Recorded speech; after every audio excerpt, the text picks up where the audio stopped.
How to fix Minecraft launcher quit unexpectedly. In this video, I'm going to show you how to fix this error so you can play Minecraft again on your Mac. If this video helps you, please consider giving a like and also subscribe to my channel because that really helps me out. The number one thing that causes this to happen is an out-of-date version of Mac OS. To make sure your Mac is up to date, click the apple in the top left corner of the screen, followed by clicking on System Settings. From here, you should be on the General tab, and then click on Software Update.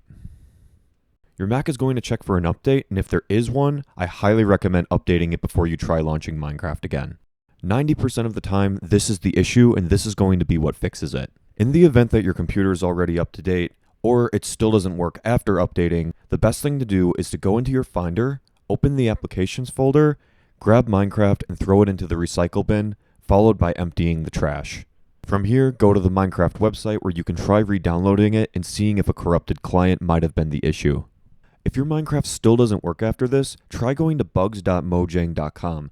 It is very possible that a recent Mac update or Minecraft update could have caused this to break. And by going here, you're able to check under the launcher if there are any other issues. If this video helped you, give it a thumbs up and please consider subscribing to my channel.